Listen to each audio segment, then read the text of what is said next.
Stage is set for a unique adventure every night at the 20-sided Tavern. Whether you're toasting with shots of celebration or rolling for initiative against dangerous foes, every decision is yours to make. Join the action on stage or choose your hero's pathways from your seat. The spell has been cast, and the only missing ingredient is you. Welcome, adventurers, to the 20-sided Tavern! I mean, absolutely disrespected by one of my friends today, and it's weird.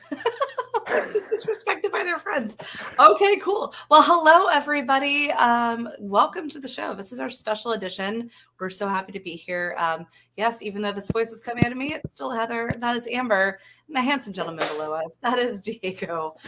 He's joining us from the 20-sided Tavern. We are so excited to have a special edition to talk all things D&D, all things this incredible show that I'm absolutely obsessed with. So feel free, if you're on, jump into the comments. If not, we're just going to have a good time talking. And I have like maybe 10 videos, short little snippets, because it's allowed in the theater, of all the crazy stuff that I've seen Diego do in the last couple of times I've seen the show. So oh my God. I can't even imagine like the amount of video evidence of me doing strange things. You know, and Amber, we always talk about this too, like theater etiquette, like don't record, don't take photos. And then so when I go into the show, and they're like, oh, yeah, we totally encourage you to record and take photos, and you're going to be interacting on your phone. And there's Wi-Fi, and I'm going, what did I just get myself into? Yeah. when Heather was like, oh, I have videos from the show, I was like, you have what from the show? You have what did you do? What? Yeah. We are unlike any other house on Broadway. I mean, we are actively asking people to have their phones out to take photos, take videos. I think it's nice to kind of, be in that like theatrical setting. Yeah. And it's just like, you're just like chill out a little bit. Like everyone's like sitting back in their seat a little bit. Right. Yeah. And it's also like personally, I love seeing all the weird videos and angles, like, because we do so many shows. After every show, I just like flush it from my memory. It's not until I see a video. Oh, don't worry, I'll happily bring some of those memories right back to you tonight.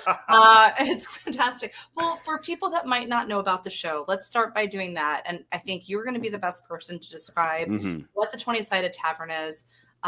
Give guys kind of like an introspective look. See, I have a concussion. I'm going to use that word salad excuse.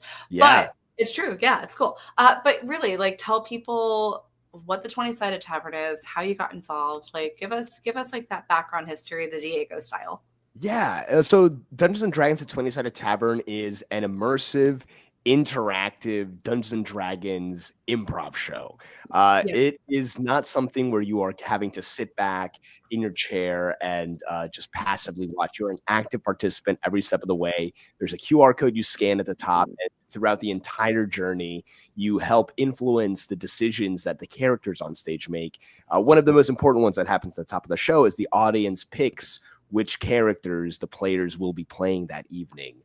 So it's completely immersive. It's interactive. It's fun. It's in your face. And and something I like too is that I'm not to cut you off, but I'm like, like, we get to pick like what the characters are, like, are they like this romantic or crazy things you would never think of, which I have videos of. But also as the audience, an audience member, when you get your playbill inside of it, and I have the mage one. I'm sorry, I don't have a trickster or warrior, but like you get this cool free souvenir, and this tells you who you're partnered with in the party, which is so cool. We love to once you walk in, you get a sticker in your program, and you're split up into one of the three groups. So that way, when you log in on your phone, you can go ahead and choose which cohort you're aligned with that night. It's been fun because like people come to the show multiple times, and one of the things they try to do is they try to collect the whole trifecta. They try to get a warrior sticker, a mage sticker, and a trickster sticker. The girl I sat next to last time, she and I were both by ourselves, and we happened to sit in front of David Carpenter's partner without knowing it. And and she's like, I've seen the show 37 times. What? Damn. Yeah. I mean, we have some super fans. There are some folks who like I have been coming to the show since previews in April, April. And it's been fun just kind of like, to see a familiar face in the audience. Yeah. Like they know the spiel, they know the deal, like, and we just get to kind of connect, catch up. And there's a really strong community vibe at the 20-Sided Tavern. I mean, the first time I went, some people were dressed up. Yeah. And then the last time I went, like, it was like walking into the Renaissance Fair. Yeah. Oh my God. It was so like head to toe.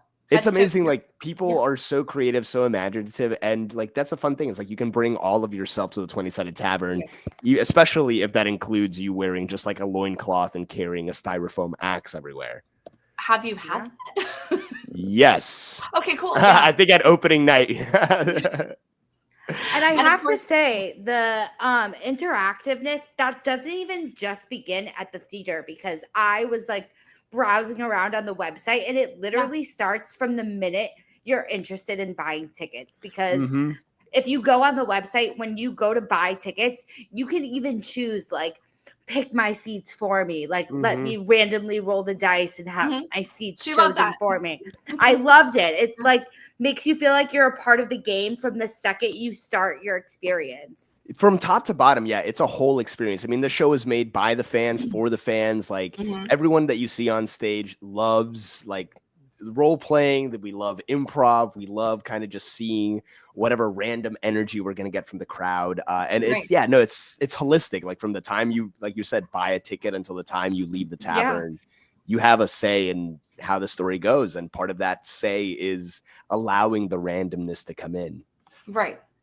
And it's so much fun. I'm trying to pull this up here. So this is, I was like looking through, trying to find the map too, because when you first go in, as you're walking up, there is this gorgeous map. Yes. Like, oh my God. Let me see. I have like a small video of it, but it's too fast. But I found one on Reddit. So thank you to this Reddit person. I'm going to share your photo if that's okay. Thank you, Reddit. Thank you, Reddit. Stand by. Yeah, no, it's that giant map of the Forgotten Realms, and it is a sight to behold. Hey. Hold on, I have to apparently go through this. This is fun. Cool. I love ChatGPT. Thanks for personalizing my experience, Reddit. It's very prepared today. Oh my God, that's kind of sick to see that like on Reddit. I'm on Reddit like a lot, and I haven't seen like this. I'm on the Dungeons and Dragons subreddit. That's actually kind of surreal. And there's the theater. But my goodness. Yeah, so that is really cool. It's cool. And Diego, like, walk us through, besides this guy's like really cool man bun, walk us through, because this map is also projected on the stage. Like, we're kind of given an idea of when we're there too.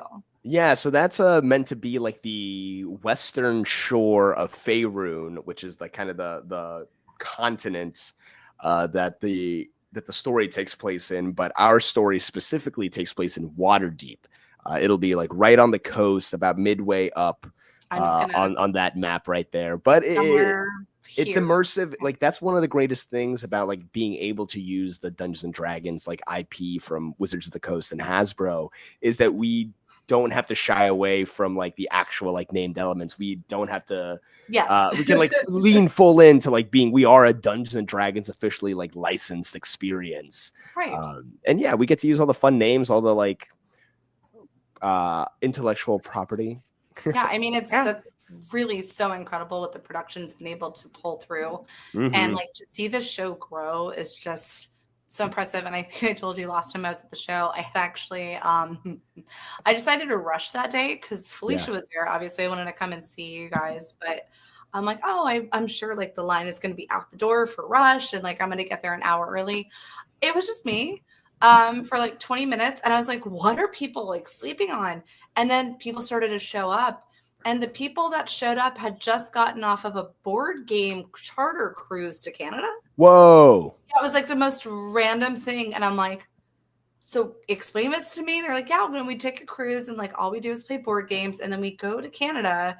And then there was like a banquet hall. And there's like thousands of people just playing board games. And I'm like, yo, D&D, like that's amazing. And they're like, we've never played, but we figured we'd catch on pretty quickly. That's so cool. Oh my goodness. So I sat there talking them into the show. I would love to do one. I've always wanted to go on a cruise. I think that might be like one of my red flags. I've never been. People who have gone on cruises have been like, you don't want to go on a cruise, but I've always thought the idea of an all-you-can-eat or drink buffet out in the open ocean sounds like a good time. Yeah, you don't have to think about anything. You get to go to these. I'm a fan of cruises. You get to like have entertainment, like try food from all over the place. You like meet people. So I go to on the Broadway cruise. I love it. Yes, there's a Broadway cruise. Man. Oh yeah, I'll tell you. Cruises for anything. Like I'm realizing just how. Yeah, you name it. There's a cruise for it. That's very accurate. Yeah, the one that I go to. So last year I didn't go to the first one. I went to the second one, and it's literally Broadway the entire time. They're playing Broadway music like as you're going onto the ship. Everything's themed. There's theme nights. So this one we had like Christian Borle and Cheyenne Jackson and like Norm Lewis, who is a fan of the opera, is handing out ice cream. Like so much fun. And like just it was so cool. And then they're going to be doing one next year, like Wayne Brady and Shoshana Bean and Corey Cott. But yeah, I mean, there's a cruise you need to go. That's insane. I'll send you the information. Yeah. No, hook me up. Like I'm definitely trying to go on a cruise in 2025. Oh yeah, no. We got you. But yeah, so I mean, I love that interaction. And Amber's right. It really does start from the beginning and then goes through.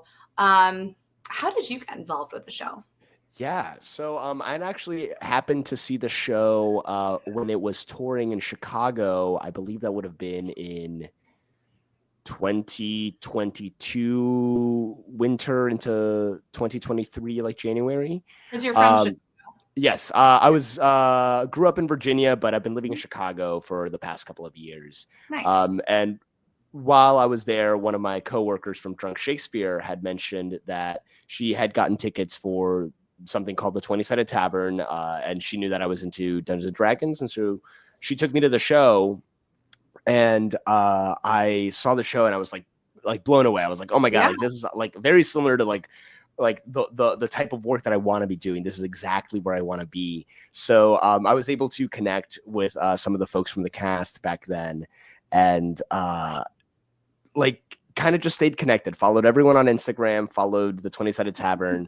After they finished up their time in Chicago, like things went dark for a little bit.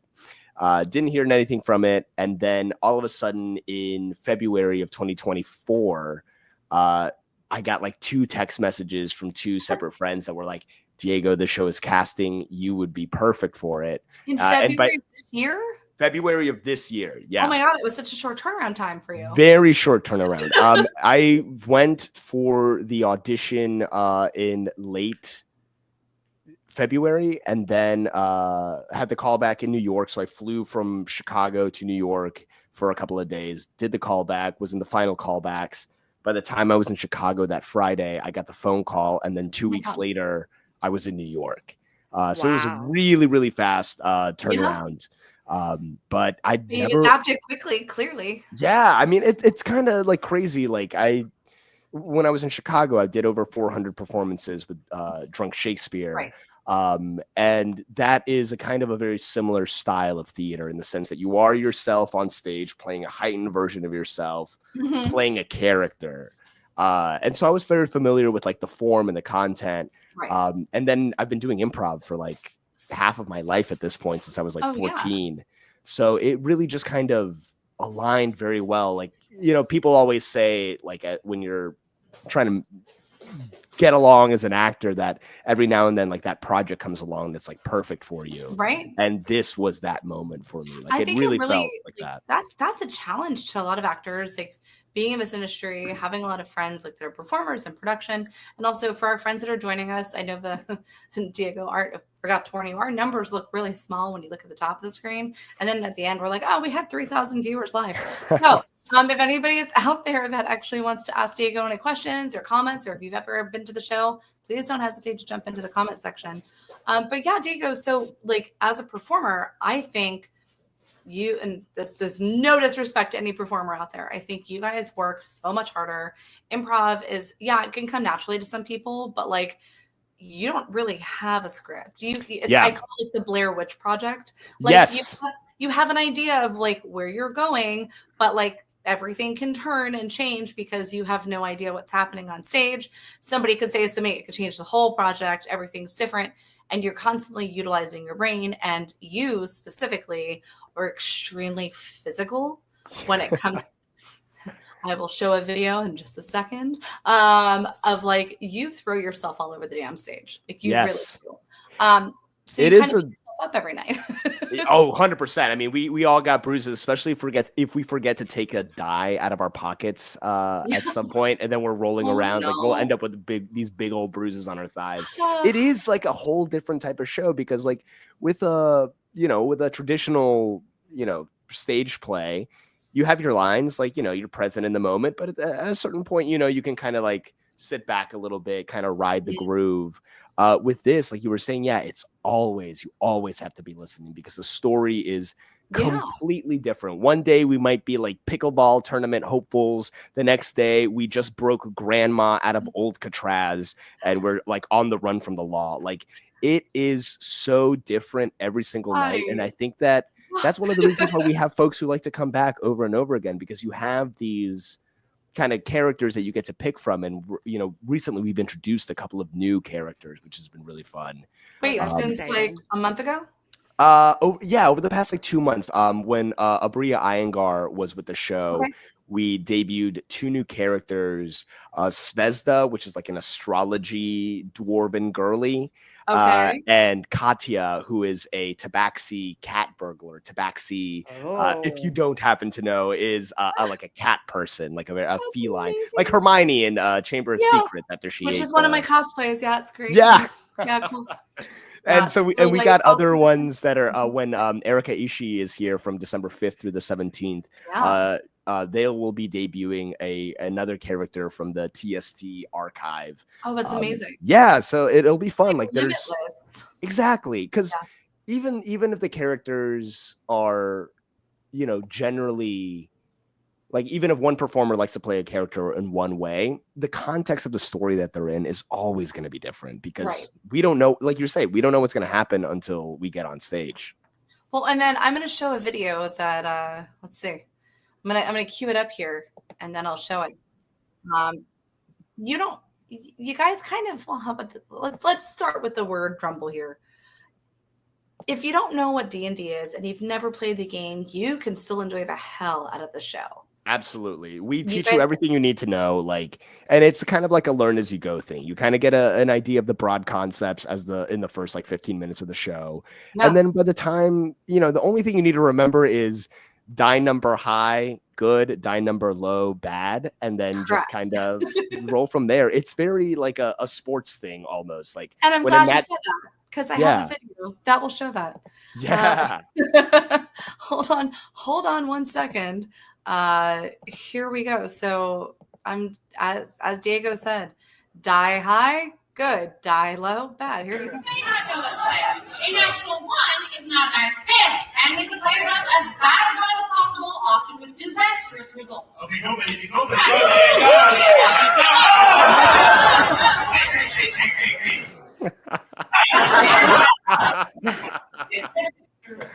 Oh, God, delightful. That's a great one. I have a couple more where everybody's, look at my Facebook. Everybody's all over the place. But you guys start off explaining that there's drinks that kind of flow on stage. And they're real drinks from what I've... Yes. If you want to drink, there is an opportunity to drink on stage. Obviously, we never force anyone to do anything. But honestly, taking a shot of pickle juice when you roll a nat 1 is punishment enough. I was very fortunate because I got pulled up on stage to roll the gigantic leather. Yeah. And I did not get the pickle juice. I was very happy about that, but I would have taken it like a champ. So that's great. Yeah. I mean, the dice always have their own idea. They have their own machinations. Absolutely. Amber, have you ever played Dungeons and Dragons? I have not. I'm completely new. I've watched people play Dungeons and Dragons, but I've never dived in. I am what the kids call a poor sport at board games. You're poor. Okay, I can see that. Okay, fair. So I tend to stay away from playing games because I throw tantrums when I don't win, and like I've been known to throw the Scrabble board like across the room. Oh, yeah, I've been known to be like that guy. So, but good to know. It sounds like you got a barbarian inside of you. I do, yeah. That is, see, and it's a good spin on it. Like you really could like Dungeons and Dragons is such a good game for everybody because you really, it's not like I'm going to win now. You journey together. You have this adventure together. And like everything I've seen with the cast too, and it's been a couple of different people on cast that I've seen, you guys are such a family. Like you guys, it's incredible to watch that kind of like magic happen, truly. I got to give a big shout out to our director, Michael Fell, and the casting team, because they really found a bunch of people who are excited to be in the same room together, who are excited to play, who are open for new ideas, new energies, new vibes, who know how to lead and when to follow. It is really, honestly, I'm so privileged to be working with some of the most open and respectful and generous human beings, like working on 42nd Street right now. Yeah. I am looking for a video. I've got a couple. I'm honestly just tempted to kind of throw through some of these short little snippets. If you want, we'll just throw them at you, and then let's see how you feel about them. It's a little bit of a long one, but it kind of shows that camaraderie too. And you guys have like some cool people coming in and out of the show. I think you have Travis McElroy coming in, who's like a huge name. So that'll be very excited. I think in end of this month, beginning of December. This month, yeah, like right before Thanksgiving, I believe, is Travis's first show through the end of the week, or for a week. And yeah, no, it's been exciting. It's like kind of like, you know, a lot of these people who we've all as nerds like kind of these past couple of years have been watching on TV, watching on YouTube, listening to them on podcasts and on our phones. Like suddenly, like we're in the same space as them, and not only are we like it feels like peers, like, you know, we're all in the same type of space, making similar types of storytelling content, and it is such a good community. I've really enjoyed getting to meet Felicia Day and Abria Iyengar, and I'm so excited to meet Travis and start getting to play with him. Well, you're kind of D&D royalty too, though, with Dungeons. I know. Now you name for yourself. This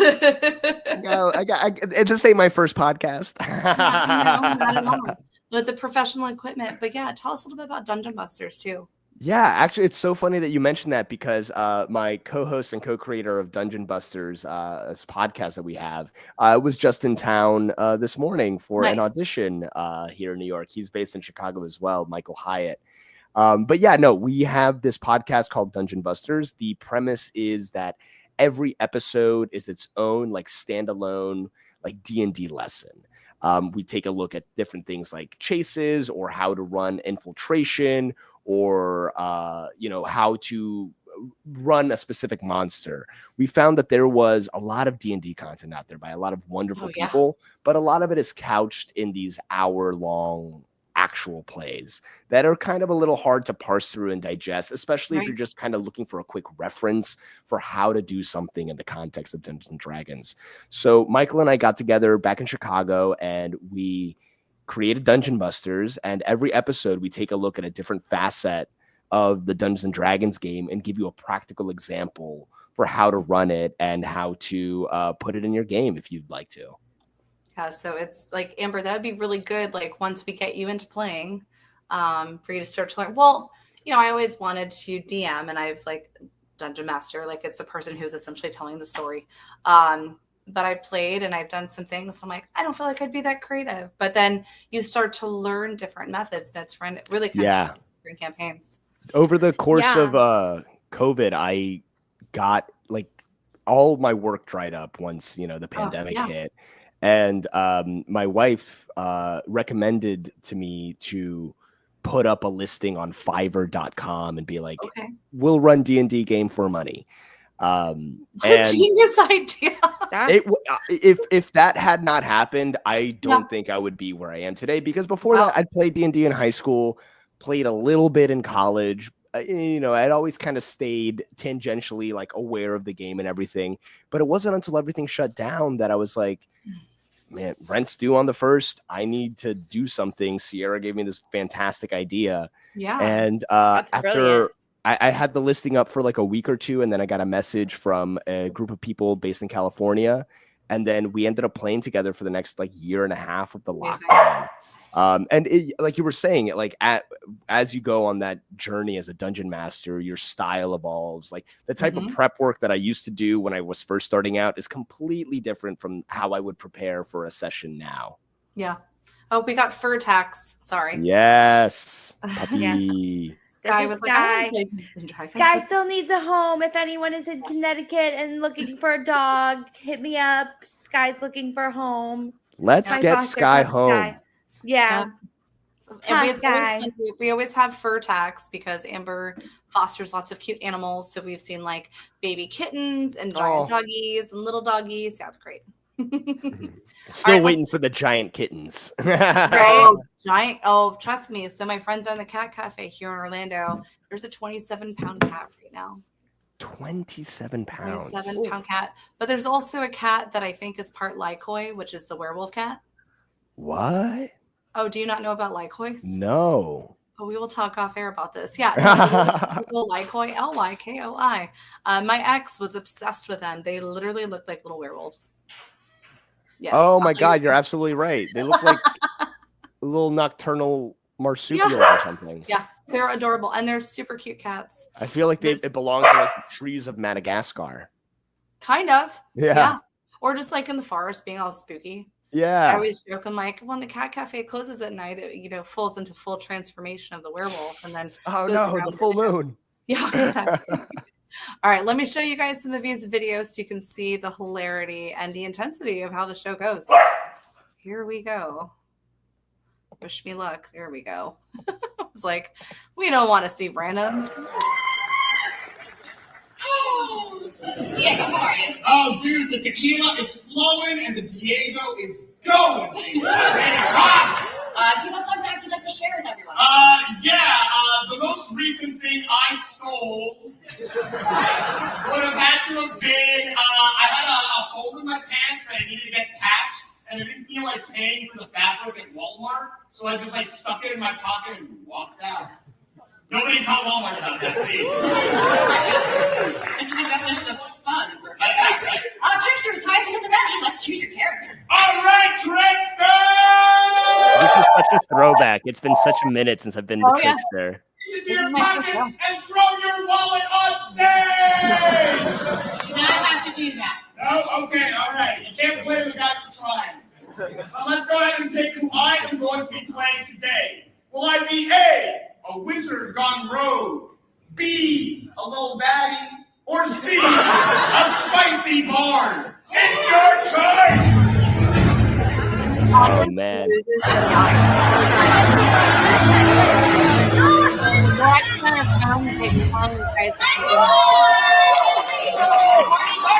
You got moves. Thank you. Timberlake is as far as... Man, this is like from early on because I think this was like one of my earlier versions of the character. This is a very sexy story. With unusable timing and an ego the size of a Tarrasque, Timberlake is certain to be inspiring his teammates into battle from behind the safety of a very large rock. Timberlake! Oh, Cassidy! It's been so long! Oh, thank you. That's so nice. You're about to be going on the Still is. That one. Let's see if we can do next. That's one of the things I love about like Cassidy as a dungeon master is that they have a different handshake for every single cast member. Yes. So like anytime you see like you have a show with Cassidy, you got your own like little special handshake that makes it feel special. I love it. I mean, that's really that like such special magic. Like you don't find that anywhere else. All right, here's a little snippet. Oh my goodness! Addison! Hello. From band class! Wow, I haven't seen you since, the tuba incident. What are you, what? Huh? Oh, the tuba and the Tarrasque. It was disgusting. Can you give me a little more context? Yes, he says you were trying to play the tuba, and then a Tarrasque just came and ate your left leg. Oh, you mean this one right here? Yes, you got it fixed! Oh, good to see. fantasy insurance coming in handy. Actually, I love privatized health insurance. Pretend deception has been a failure. Oh my goodness! We'll pause that for a second. Do you care to relate to this conversation and let us know what just happened there?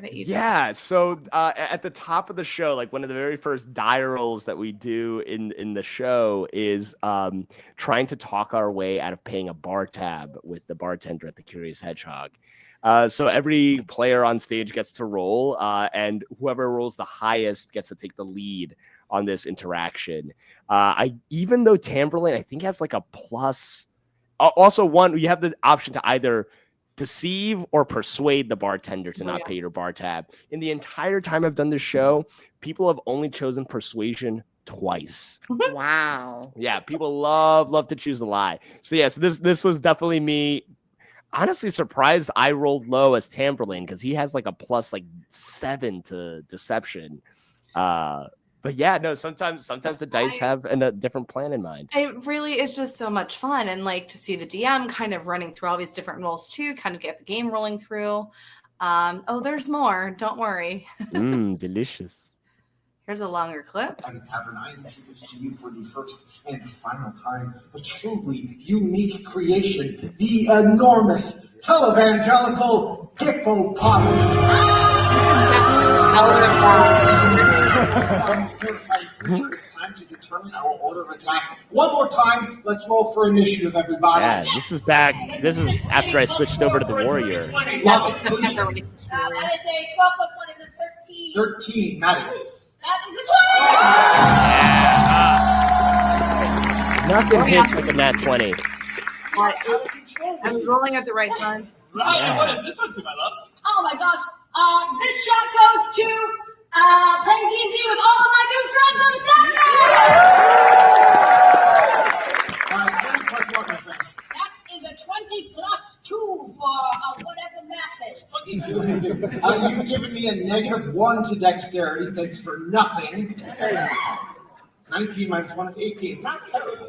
So, John Paul will be up first. Excuse me, Barry will be up first, followed by John Paul, then the hippopotamus, and then Ethel finally. So, in this moment, you arm yourselves, you're ready for combat. But before any of you can react, before you can even breathe, the hippopotamus is going to take a lair action, attacking all 3 of you at once.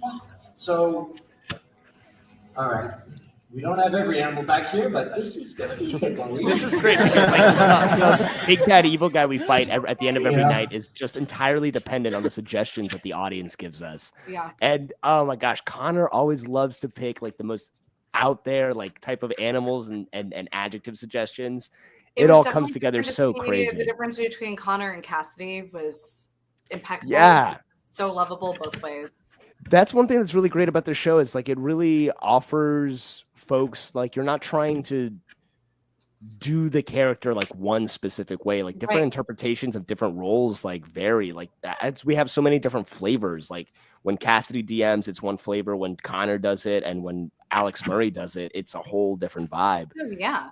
And then we just roll with it. Like there's a different type of fusion that happens. I get what he said. Roll with it. Nice, very nice. Yeah.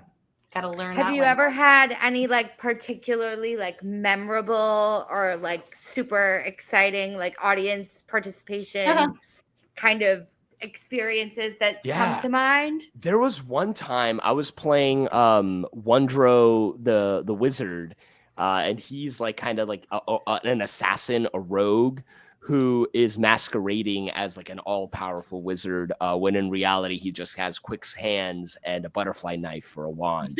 And he was a lot of fun. And I went out to go pick someone from the audience for one of the games we play on stage. And I saw this person who was like in almost an identical costume, like blue robe, fake beard, pointy hat. I got them on stage and it was so funny because we were just standing there next to each other, full twinning. Beard, exactly like twinning. It was so funny. We get a lot of like great audience name suggestions. My favorite name that we ever got for an NPC from the audience was Redacted. Oh So God! anytime That's we like amazing. talked about it, we'd be like, "Oh my gosh, what do you think?" Redacted. That's awesome. I don't know the last show in September, that part of that clip. Nobody was coming up with like creative names, so it was like Joe or John, and it just made the show even crazier. Yeah. When we don't have anything to riff off of in terms of the names, we just really go off the walls. I mean, we get like Balthazar and Bartholomew a lot. Right. Like, I don't know what it is about those two names, but they are like They're cool in the names. zeitgeist right now as like a go-to fantasy name. Yeah. I mean, it's really fun. Like, and then you guys have this whole wardrobe that's constantly on stage that you can kind of rifle through, grab props, find stuff. Let's see. I've got a couple more clips. I'm going to search through them. Amber, I want to put you on the spot. I want you to ask your top question to Diego. Go. Well, I was just actually about to say that we run the Dungeons and Dragons 20-sided Tavern fan group for the show. And it's my favorite group to look through the participation questions for, because we have join questions for all of our groups, like what's your favorite character from the show that you're in? Yeah. And for this group, we ask, what would you name the tavern keeper? So we always get like all those creative like questions and answers. So it's my favorite. I'm always like, Heather, look at this answer. We got this answer. When we were setting up the group, she's like, what kind of questions should we ask that would get people involved? And I'm like, oh, we should totally have them do this. And she's like, do you think they'll do it? And I'm like, yeah, no, the people that love this show will absolutely do it. Our community is rabid. Oh, it's amazing. It's absolutely amazing. Do you want to see your physicality on stage? I mean, yeah. Especially if you were at a show where I was John Paul, then I'm sure I was sweating. Oh, I bet. Here. Let's see here. I wish they were bigger. It's just from my phone. I try when I'm at the show, like, even though you can record and take photos, 1, I will never use Flash. 2, if you use Flash, you're a dick. 3, like, lower your screen brightness because it's still distracting, but I'll still like record just like in front of me, because I don't want to be, the girl or the person out there with a phone out, and like, I don't want to distract. I mean, you'll fit right in. This show is the one to kind of have it loud and proud. It's hard to unlearn that. Yes. Amber and I always preach like theater etiquette, and like we always like make sure like our group members know, like, don't be a dick. Yeah. And like this is like a no. So like it literally like breaks me, but I'm like, all right, this is a show I can go in, I'm gonna fully charge my battery and I'm good. Yeah. All right, let's load this one up. Are you ready for it? Yes. For those of you that don't know, John Paul is a monk, a very martial, fighty character who is 2 halflings in a trench coat. Imagine Sam and Frodo stacked up on top of each other, punching everything. Oh, you don't say. 2 firearm strikes, 1 with my top half, 1 with my bottom half. Okay. That is a 12 plus 7 for a 19, 14 plus 7 for a 21. Only they're going to hit. Let's that damage. All right. All right, so as John Paul enters the battlefield, he throws his hat up in the air. And before it can even fall down to the ground, please, he moves at a supersonic speed that just looks like teleporting.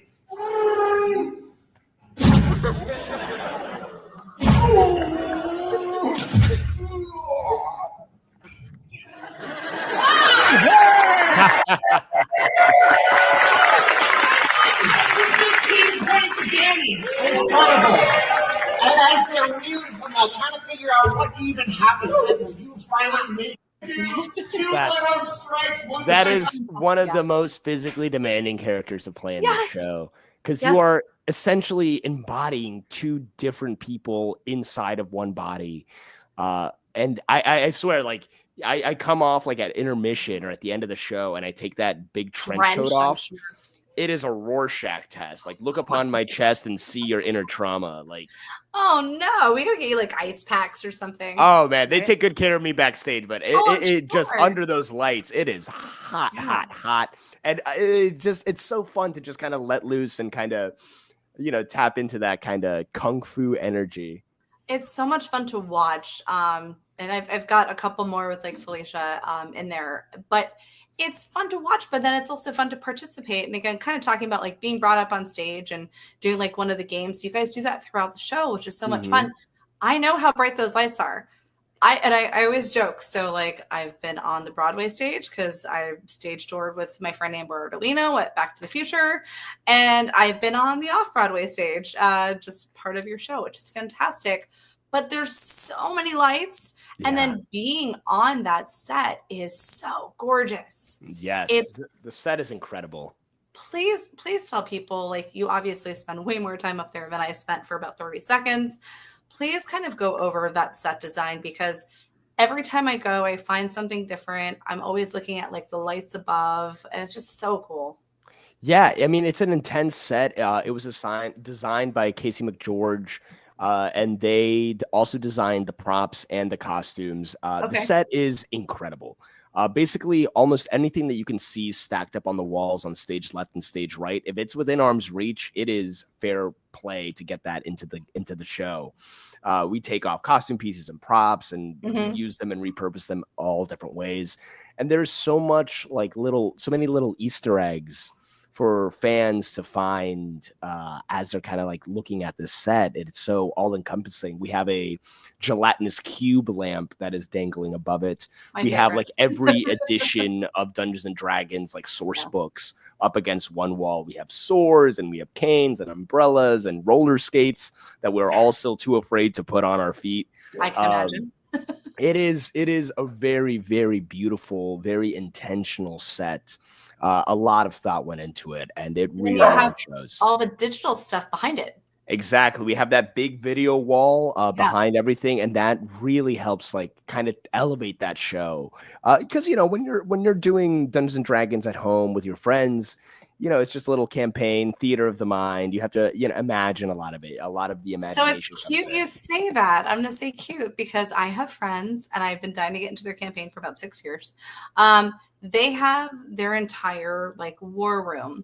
They have a legit table and sound effects and light effects and like mist. And like you go into this room, and I've had Thanksgiving there last year, and we ate all over this table. And I'm just like, I don't want to leave this room.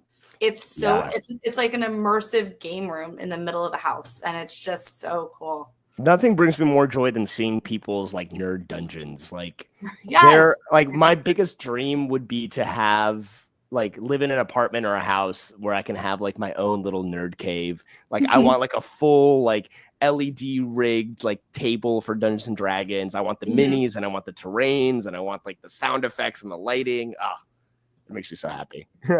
One day you'll get there. Yeah, hopefully. You'll have it. You'll have it. Little by little. Manifesting this for you. Thank you. I mean, but nothing. Honestly, I always say like we should have like a thing where people can rent out the theater and come play D&D on the stage. Let me tell you, amazing. That's a genius idea.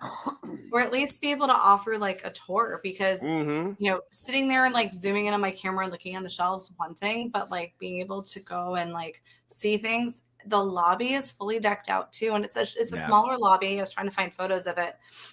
You go in, and there's a big, beautiful map, and then there's restrooms. There's an escalator and a set of stairs, and it is still accessible for wheelchairs. But when you go up to the lobby, like you're not overwhelmed. It's not massive. You're not trying to find where everything is. There's a bar on the left, a bar on the right. They serve non-alcoholic beverages and water as well. You have a very small merch area with a lot of really cool merch. Yeah. Like there's button versions or pin versions of like the stickers. There's shirts. We got hoodies. We got dice. Hoodie. I'm a hoodie girl. I know. Oh my gosh. I loved like going to see like a Broadway show and like getting a t-shirt or a hoodie. Oh, I have way too many hoodies, and living in Orlando, I'm like, I need to go to New York so I can wear my winter attire. Yeah. Mm-hmm. Take them out for a spin. Exactly. And the dice set is really cool too, because it's 20-sided Tavern, like logoed, and like they're red and clear, because I've never actually held them in my hand because they're always sold out. Yeah, gotta get them. They're a hot commodity. They're a hot commodity. All right, you ready for this next clip? Yeah, give it to me. I mean, this is just fun. It's like, Diego, this is your life. Here we go.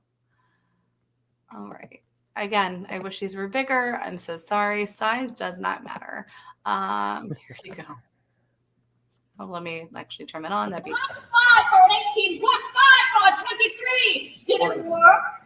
Well, instead of just giving you a yes or no, let's see that 23 in action. Right. Maddie is one of the most insane improvisers you will ever meet. Where did he go? I can't tell. Where Disappeared for a second. Such wonders about what life could have been if all these things were a little different. And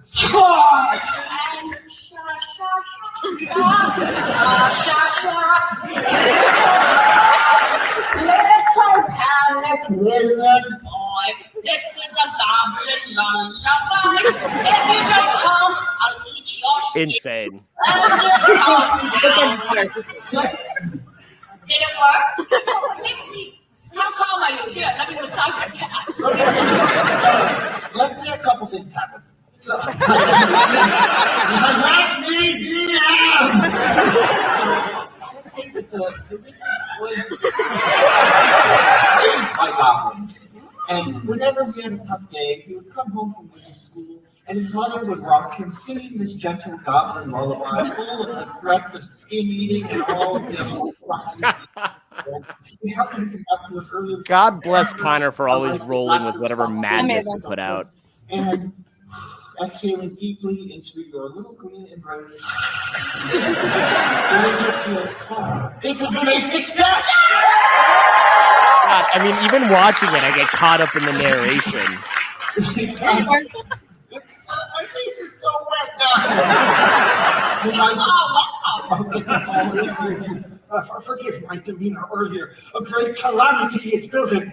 Oh, if we don't stop it, I fear we have perhaps a day at most until our entire reality is torn asunder. Now, I teach you, madam. Okay, that is.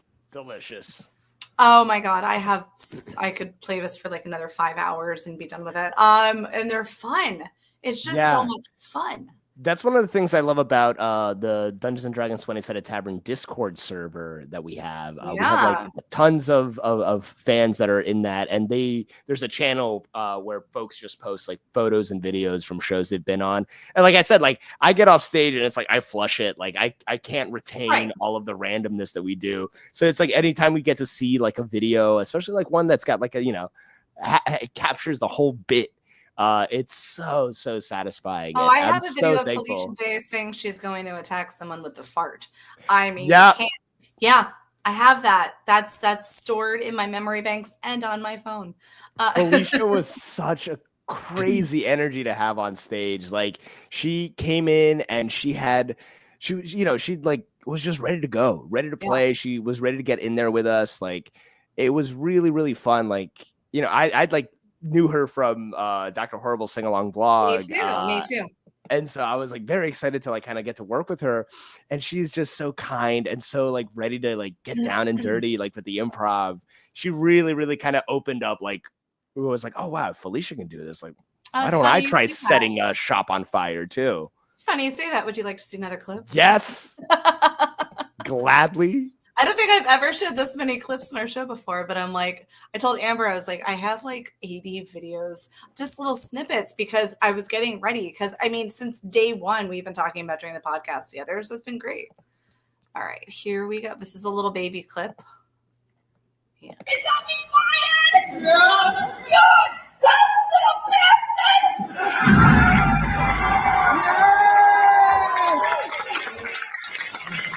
And you take 28 points of fire.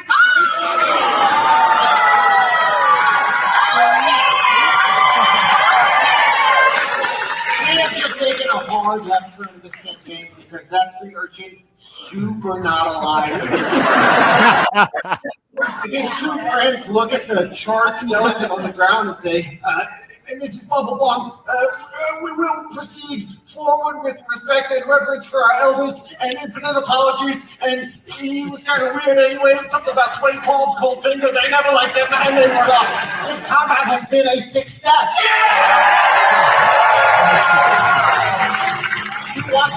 Madness. It was such a great show. I mean, every show I've gone to is just you leave like your cheeks hurt from smiling so much. And or you have no voice because you're cheering and participating, and it's so much fun. And it just blows me away the talent that's on the stage. And it's every single person is involved. Mm-hmm. You know, you've got like Connor was wearing, what do you have, like 2 or 3 hats on top of his head because he had a nat 20. Like that's just every single person's involved. And then the audience is still brought in. Like you guys see the boxes when we're showing these videos, you see like the actual dice are being rolled. Yes. Like that's not made up. Like that's not just like part of the show. It's legitimately a live version of a campaign within like 2 hours and 40 minutes. Yeah. I mean, there's so many times we think we know where it's going to go. And then the dice rolls have different ideas. Like they want to take the story somewhere else. And I think that's like one thing that's kind of, you know, really freeing is like, just kind of like, you just follow where the fun is. Like people are suddenly laughing a lot about like one aspect of the show. Like we lean into that. If the dice are pushing us another way, we lean into that. It's a good time. Do you do anything to prepare at all? Or like, is there really just kind of no way to prepare anything because it is so improv and so much in control of the audience and the dice? Yeah, there's no way to really kind of prepare for what the show will be. I think like kind of the way we've all prepared is just kind of being ready to be open, be ready to listen.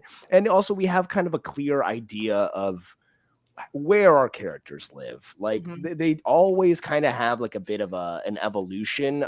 You were playing clips from when I was a trickster, when I was playing Tamberlane, who is the elven bard. That was one character that I had a lot of trouble cracking at first, just because I'm not a very like musical performer. Like just know it didn't read like that. I'm glad because I eventually I really took that character from like when I think you had seen it. He was very much like a kind of almost like a diva type of thing, and I kind of followed that path. /diva. Yeah, I kind of followed that path a little further, eventually landing into the character as this kind of like Shatner-esque like B-list actor who's just like always ready to like do a different like genre of scene. Right. And it's really kind of cool seeing how the cast molds the characters like with that kind of core concept, but still finds a way to mold it around our own individual unique strengths. Yeah. And of course, I'm assuming you have like a rigorous gym workout for all the physicality that you guys do. My 2 biggest workouts are doing the show and running late. I definitely, now that I play the warrior and I'm like the monk, I'm like, I need to do some yoga or something because I am not as flexible as I thought I was. Oh my God. I was going to say yoga or like, I don't know if you guys have stretch. I can't talk. I'm so sorry. The concussion is real, guys. Stretch zone. Do you guys have those in the city? Like assisted stretching? I'm not sure. I'm a Blink fitness girly myself. Okay, all right, you get it. You get it. I try to get in there for sure. It's definitely like there's a lot of stamina. Like on our you know like before the show, I'm usually just kind of like in a stasis. Like around call time is 6 p.m. Like around 4 p.m. Like I'll kind of go into like rest mode. Right. I'll just like get quiet, like reserve myself, be listening to music. And then by the time I get to the theater, ready to just kind of pop out and roll with it. Cause it is like 2.5 very dynamic hours. Yeah. Exactly. Yeah. I love it. No, it's so funny. Well, we have a couple more minutes left with you. I'm so sad. I'm glad that I get to like show you these clips that I have and I will send you the rest of them. Yeah, please do. These are fun. I have a lot, and that's okay. It's okay. But tell people, give them the Diego way of this. Tell people why they should come see the show, please, because if they aren't already interested, shame on them. But tell them why they should come see the show. I mean, I think this show is for everyone. You don't need to know about Dungeons & Dragons. You don't need to have played before or have been like this like seasoned adventurer. This show really does appeal to everyone from ages 6 to 99, you know, like it is for everyone. And what's great about it is that it's a community and there's nothing like it in the city right now. I mean, it's so rare that you get to watch the story being made in front of your eyes. And there's something very precious. Our director, Michael Fell, talks about this all the time. Like there's something very precious and rare about seeing an idea happen in front of your eyes and you realize that everyone sees it happen and then you seize on it and you build upon it and you expand it, you tease it, you poke it, you stretch it, you pull it. and it is so much fun to kind of. You're as surprised as the actors are on stage. And it's very interactive. Like I say, like you pay for the whole seat. You're only going to use the edge of it. To me, and Amber and I talk about this a lot in our regular show too. Theater is so special and magical, and like you literally only experience that show once, exactly how that show was meant to be done. And I think with improv, I mean, I know with improv, it's that times a bajillion because you're there. It's a different cast. It's a different thing. There's a different path. You're sitting in a different seat. Like there's something different, but every word that's out of that stage or 98% of the words that are coming out of your mouths are never going to happen again. And it's Absolutely. But it works. Yeah. It works so well. And you guys have a lot of go ahead. Yeah, when you have a lot of people on stage who are just there to support and ready to like kind of help you out. Like my improv philosophy is if I go on stage and I'm just trying to make all my scene partners look good and all of my scene partners go on stage with the same mentality, everyone's just trying to make everyone else look good. And that's something that's so precious at the Tavern is we really do have this like beautiful, one of the mottos of the show is I got your back. Like we say that to each other every night before we go on. I love that. Because it's true. Like when you're out there, we don't have a script to fall back on. We don't have, like you have each other. Yeah. We're all there free falling together and we all got to catch each other. I love that. Now, do you guys have any, besides the I got your back, I love that. Do you guys have any other traditions in the show, either when a guest is coming or, somebody is playing a different role or something happens? I mean, we always love to celebrate whenever anyone's debuting a new role. We just had the pleasure of welcoming our holiday swings, Ryan and Logan, into the show. Every night before we get on stage, though, we get together in a circle, we jump around, and we chant, like, let's fuck it up. And that's like kind of the energy we want to bring on stage every night. We want to come together. We want to bring all of ourselves and, like, fuck it up together. I love it. Yeah. No, it's so... That's Amber. That's our new tradition. Before we go live, we're gonna be like, let's fuck it up. Okay, let's fuck it up. Diego told me that's what I should do, and I'm gonna do that. It's like doing a power pose in the bathroom before. Yes, really gets you in the zone.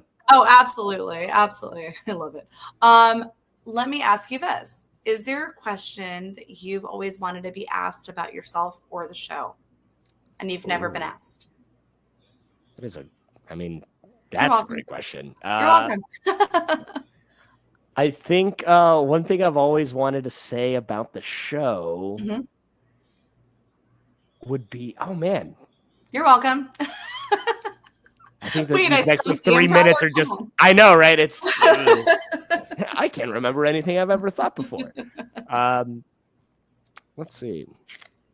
No, I think like the thing that's kind of crazy is like I never really expected this to happen at the time that it happened in my career. Sure. I mean, before the casting notice for this came across my desk, like I was living in Chicago. I was working at Drunk Shakespeare. Which is amazing, by the way. I love Drunk Shakespeare. Yeah. Oh, so much fun. And it really kind of like prepared me perfectly for this. Yeah. And it's just kind of, I don't know, like general like advice I would give to people who are out there, hitting the pavement is like, you never know when the opportunity is going to come, but you can prepare every day for when it comes. Oh, I love that. Just kind of put in that time with yourself. Like I always like to think of the experiences that I'm going through as like, okay, how is this helping me achieve like kind of the other goals I have for further down the line? And yeah, it was an insane transition just because it all happened so fast. I'd never lived in New York before. Right, it's giving you whiplash. Yeah. And I never expected this to happen at this point in this way with this show. So I think I'd always love to say people like stay flexible, get ready to meet the moment where it's at. And, I had to call off work and fly out here on a whim. An Off-Broadway show. When I was just auditioning, it was like, okay, sorry, I'm not going to be able to be there, but I'll see you when I get back. And oh my god, were they supportive at least though? Yeah, they made it work. I mean, I didn't really give them much of a choice. I was like, I'm going. I'm sorry. Fair enough. But Fair yeah, enough. Well, no, as we stick wrap with up, it. Yeah, I mean, those are sage words that I think everybody should, like Amber and I, and we kind of told you our story, and a lot of our members know our story. I randomly had started a Sweeney Todd fan group. True story. I had dabbled in, helping admin other Broadway themed groups. My background is in marketing, and I started a Sweeney Todd group, had some like not great luck with admins, reached out and said, does anybody want to help? And Amber was like, hey, I'd love to help. She also admins a dog spotting society with like 1 million people. I'm like, oh, this girl's legit. We talked on the phone for like 3 hours at like 2:00 in the morning. And I was like, okay, this chick is going to be like my new best friend. Yes. And we grew that group. And then we started to create some other groups just to kind of for fun. And it took off like lightning in a bottle for us. And it's never felt uncomfortable, but it's never felt comfortable. Like we're always motivated to do more. And to go from, I think, 4,000 followers on the Sweeney Todd group to over 500,000 followers in less than a year is nuts. Yeah. But we're here for it. Right, Amber? Absolutely. I mean, she left work early to make sure that she got to our interview with you today. Oh, I did. I mean, that's what I love. Like when people pursue their passions, like, I mean, that's what I always say. Like there are like 8 billion people on this planet. If even 1% of them are interested in the thing that you're making, that is a shit ton of people. Like, yeah, I mean, there's energy to be put into everything. And as long as you're getting the energy back that you're putting into it, I think it's really worth it. I've had that conversation with a friend of mine today. Like this year's kind of been like, I'm going to put the energy into, hello. Yeah. Sky is going to put the energy. Sky's hosting. But really just having the energy and putting something into something. And if you're not getting that energy back, you're not getting that good energy back, it's not worth it. Yeah. And it's going to be bigger and it's going to be better. And it's when you cut off that kind of stuff, it leaves room for so much more. And look where you are right now, which is incredible. Yeah. All right, give us a pitch. Where can people find you when you are not starring Off-Broadway at Dungeons & Dragons at 20th Tavern? Yeah, come check me out on Instagram at Diego_F_Salinas. I'm also a professional dungeon master when I'm not being a professional Dungeons & Dragons player. So if you ever want to play Dungeons & Dragons with me, find me at foreverdm.xyz. There's a little way you can reach out there and we can see if we can play some D&D together. I love that. And then they can also check you out on your podcast. Yes. Also make sure to check out the Dungeon Busters podcast, wherever you get your podcasts.